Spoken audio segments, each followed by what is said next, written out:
பரிசுத்த ஸ்தலத்துக்குள்ள போனா ஆண்டவர் சொல்றாரு, அங்க சமூகத்தை அப்ப மேஜை எங்க வைக்கணும், அங்க தூப பீடம் எங்க வைக்கணும், அந்த தூப பீடத்துல நீ தூபம் தானன்னு சொல்லி இஷ்டத்துக்கு அக்னியை போடக்கூடாது. அந்த அக்னி பலிபீடத்திலிருந்து தான் எடுக்கணும். அன்னி அக்னியை நீ கொண்டு வரக்கூடாது.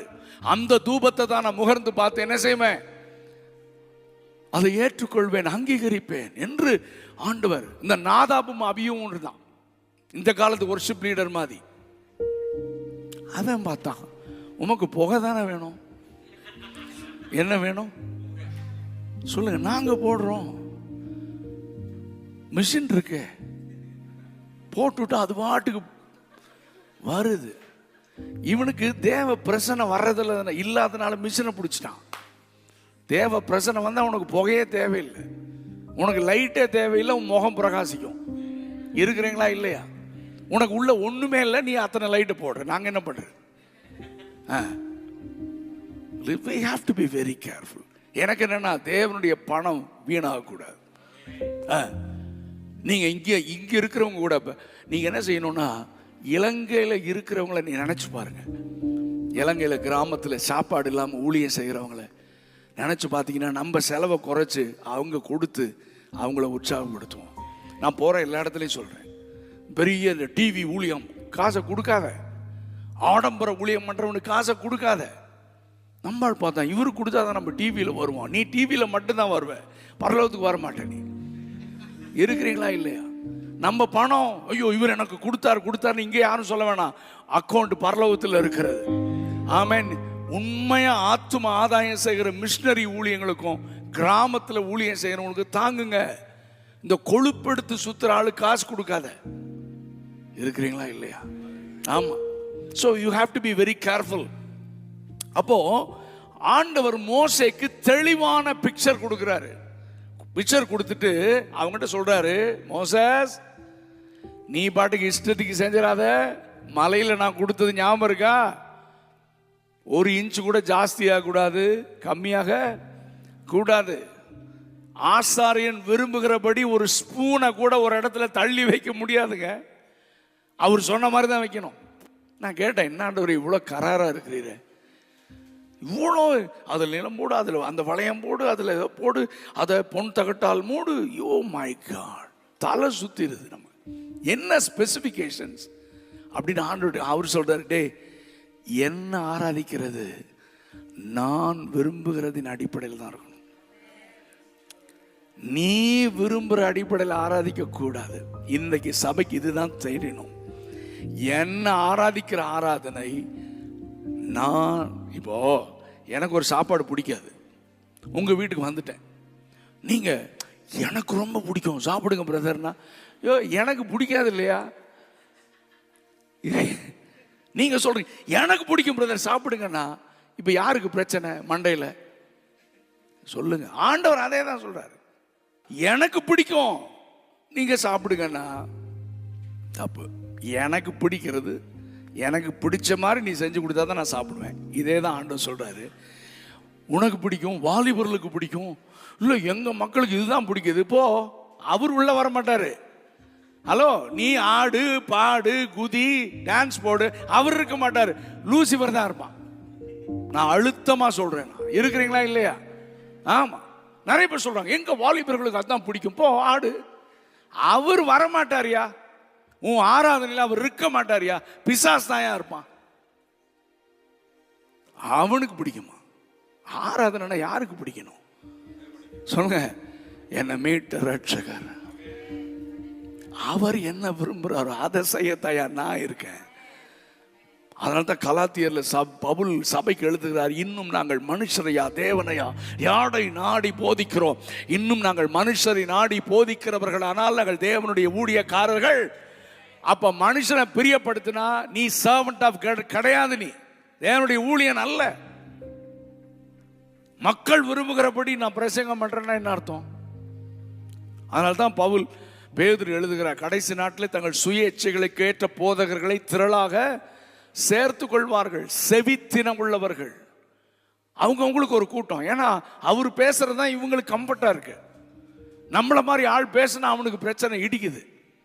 ஹலோ, நிறைய பேர் சொல்றாங்க, பிரதர் உங்கள் ஊழியம் நமக்கு ஒத்து வராது, சாரி அப்படின்றாங்க. இதே ஊரில் சொல்லியிருக்காங்க. சரி, யாருன்னெலாம் சொல்ல மாட்டேன். நான் சொன்னேன் சல்யூட், உனக்கும் சல்யூட், உங்கள் சபைக்கும். என்ன கூப்பிட்டீங்கன்னா நான் மறுபடியும் சொல்கிறேன், சத்தியத்தான் பேசுவேன். கர்த்தர் என்ன சொல்கிறாரோ சொல்லுவேன். நான் நீ ஏற்றுக்கொண்டாலும் சரி, ஏற்றுக்கொள்ளனாலும் சரி, நான் உன்னை பிரியப்படுத்தலை, தேவனை பிரியப்படுத்த. ஏன்னா ஒரு நாள் அவரை சந்திக்கும் போது என்ன அவர் கூப்பிடணும், உண்மையும் உத்தமுள்ள ஊழியக்காரன். ஒரு அல்லேலூயா சத்தமாக சொல்லுங்க. ஹல்லேலூயா, பிரைஸ் காட். அப்போ ஆராதனை முழுக்க முழுக்க என் ஆண்டவர் விருப்பத்தின் அடிப்படையில் தான் இருக்கணும். உண்மையா ஆராதிங்கன்னு சொல்றாரு ஆண்டவர். உண்மையா. அப்ப சத்தியத்தின்படி ஆராதிக்கணும். அடுத்தது உண்மையா. உண்மையா ஆராதிக்கிறதுனா வேகமா சொல்றேன், நீங்க பதில் பேசணும் எல்லாரும். சரி, நம்ம சாதாரண அந்த கார்ப்பரேட் வர்ஷிப்ல கை தட்டுறதுல உண்மை, துதிக்கிறதுல உண்மை, அல்லேலியா சொல்றதுல உண்மை, அப்புறம் ஆராதிக்கிறதுல உண்மை. நான் சொன்னேன் எக்ஸ்பிரஷன்ஸ், இதுல உண்மை. நடிக்க கூடாது. இப்போ என் பேனா கீழே விழுந்துருச்சுன்னா என்ன செய்வீங்க சொல்லுங்க பிரதர்? எடுத்துட்டு போயிருவீங்களா? இவ்வளோ நல்ல ஆளா இருக்காரு. சரி, என் பேனா கீழே, உங்க பேரு பிரதர்? சாரி மறந்துட்டேன். Anand. Anand, beautiful name. Anand brother என் பேனா விழுந்தோன்னா ஓடி வந்து எனக்கு எடுத்து கொடுக்குறாரு. நான் அவருக்கு என்ன சொல்லணும் சொல்லுங்க? எல்லாரும் பேசுங்க. நான் என்ன சொல்லணும்? மனுஷனா இருந்தா நன்றி சொல்லணும் தானே. நான் பாட்டுக்கு பேனா வாங்கி வச்சுட்டு அவர் போய் உட்கார, நான் பாட்டுக்கு ஆமே நல்ல இல்லையான்னு பிரசங்கம் பண்ணுறேன். இப்போ இட்டாலியிலேருந்து சசி வர்றார். ஆனால் உங்களை பற்றி ஒரு நல்ல ஐடியா எங்களுக்கு இருக்கு. பார்த்தாலும் டீசெண்டாக தான் இருக்கிறீரு, ஆனால் உங்களுக்கு கலாச்சாரம் தெரில. அருமையாக பிரதர் ஆனந்த் ஓடி வந்து எடுத்து கொடுத்தாரு. ஒரு தேங்க்ஸ் சொல்லக்கூடாது? சொல்லுங்கண்ணே தேங்க்ஸ்ன்னு சசி என்ன மிரட்டுறார். சசி சொன்ன உடனே தேங்க்யூ.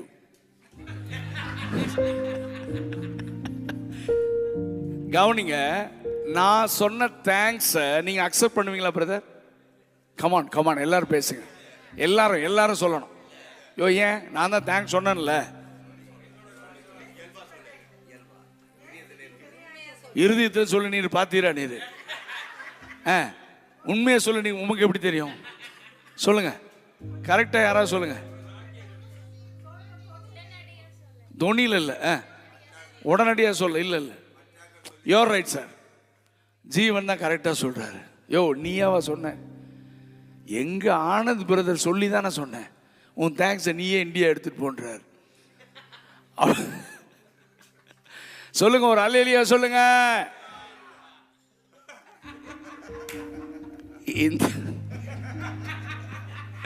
இந்த அல்லேலூயாவை ஆண்டவர் அக்செப்ட் பண்ண வர மாட்டாரா?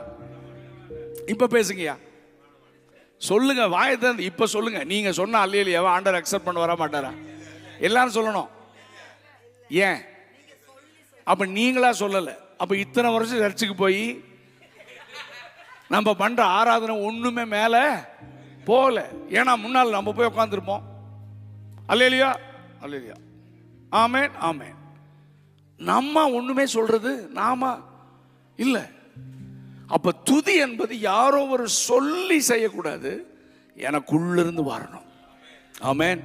அப்போ நீங்க வேதத்தை முன்னால இருந்து பாஸ்டர் பிரசங்கம் பண்றாரு, கர்த்தருடைய வார்த்தை வருது, அந்த வார்த்தையை ரிசீவ் பண்ணி ஆமென் ஹல்லேலூயான்னு சொல்லி தேவனை மகிமைப்படுத்தி கொண்டே வார்த்தையை கேட்கணும்.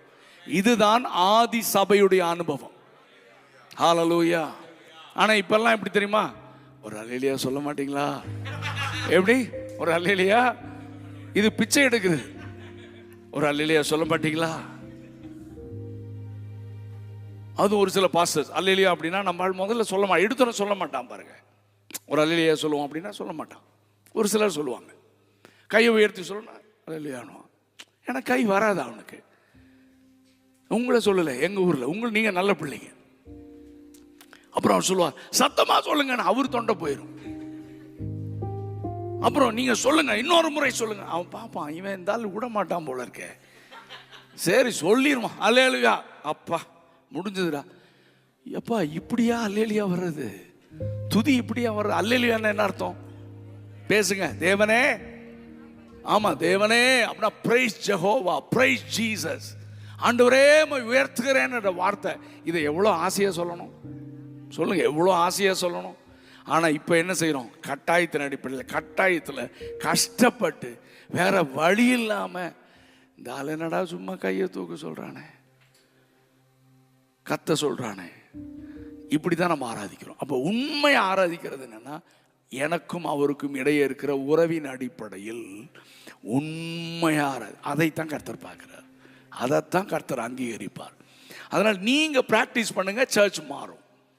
நீங்க பிராக்டிஸ் பண்ணுங்க. ஆமாம், நீங்க முதல்ல பிராக்டிஸ் பண்ணுங்க. நம்ம ஒரு மாற்றத்திற்கான நம்ம காரணமாக நம்ம மாற கர்த்தர் நமக்கு கிருபை செய்வாராக.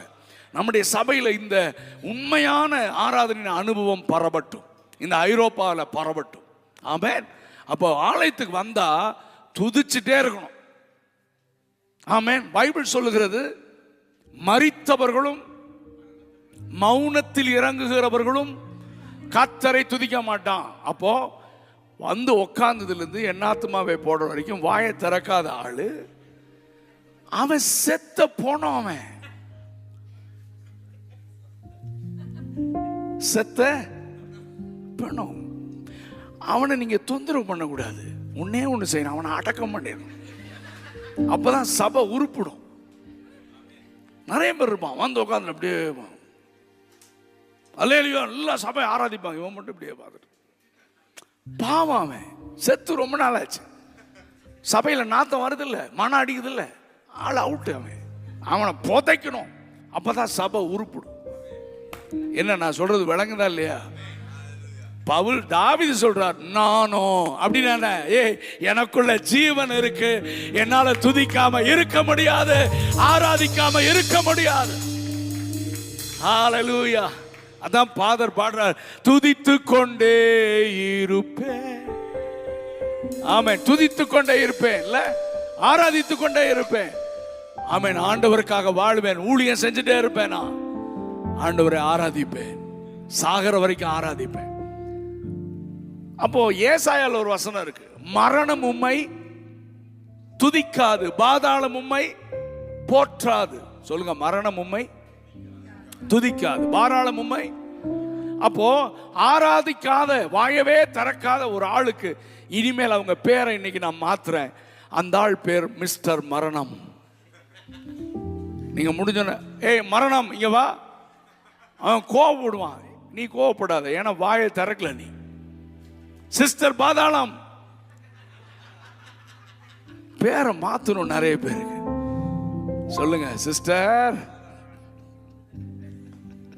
பிரதர், மரணம். அதை மட்டும் சொல்ல மாட்டேங்கிறீங்க, சிஸ்டர் சத்தமா சொல்றீங்க. சார்